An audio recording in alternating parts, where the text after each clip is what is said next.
Hi எல்லாருக்கும் வணக்கம். இன்றைக்கி வறுத்தரைச்சி விட்ட சிக்கன் குழம்பு தான் பண்ணேன். என்னடா இன்றைக்கி வேலைக்கிழமை வந்து எங்கள் ஊரில் வந்து பக்கத்து கோயிலில் பண்டிகை போட்டிருக்காங்க. எங்கள் ஊர் சைடு வந்து பண்டிகை போட்ட அன்னைக்கு வந்து, அதாவது பண்டிகை அன்னைக்கு வந்து சிக்கன் மட்டன் வந்து செஞ்சுருவாங்க. அதனால் வீட்டில் வந்து ஒரு 1/2 kg சிக்கன் இருந்தது. ஒரு 100 கிராம் எடுத்து வச்சுட்டு 400 கிராம் சிக்கனில் தான் இன்றைக்கி வந்து குழம்பு வச்சுருந்தேன். ஏன்னா இட்லி ஊற்றி குழம்பு வச்சு சாப்பிட்டுக்கலாம் அப்படின்ட்டு.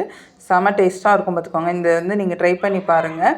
ஏன்னா ஒரு 10 நிமிஷம், நீங்கள் நார்மலாக சிக்கன் குழம்புலேருந்து ஒரு 10 நிமிஷம் தான் எக்ஸ்ட்ரா இருக்குமே தவிர மற்றபடி ரொம்ப டைம்லாம் எடுக்காது பார்த்துக்கோங்க. டக்குன்னு நீங்கள் வெட்டி வச்சிட்டிங்கன்னா வேலை முடிஞ்சிட்டோம். அதுக்கப்புறம் கொஞ்சமாக வந்து எண்ணெய் போட்டு ஒரே ஒரு பெரிய வெங்காயத்தை வெட்டி போட்டு, நான் வந்து சிக்கனில் வந்து வதக்கிறதுக்கு நிறைய எண்ணெய் ஊற்றலை, லைட்டாக தான் எண்ணெய் ஊற்றி வதக்கியிருந்தேன் பாருங்கள். வதக்கி எல்லாம் மிக்ஸ் பண்ணி விட்டுட்டேன். அதுக்கப்புறம் அதோட கன்சிஸ்டன்சி எப்படி இருக்கு பாருங்கள், நல்லா தண்ணியாக. ஏன்னா அந்த பச்சை வாடை அப்படியே இருக்கும், ஏன்னா தேங்காய்லாம் அப்படியே போட்டிருக்கோம் பார்த்தீங்களா. இது குழம்பு ரெடியானதுக்கப்புறம் பாருங்கள் எப்படி இருக்குது, சூப்பராக டெம்ட் ஆகுதுல்ல சாப்பிட்ற அளவுக்கு. இந்த வீடியோ உங்களுக்கு பிடிச்சா லைக் பண்ணிக்கோங்க. ஹோட்டலில் சாப்பிட்ட மாதிரி இருக்கா? டேஸ்ட்டாக இருக்கா? காரமாக இருக்கா? செம்ம டேஸ்ட்டாக இருக்கு.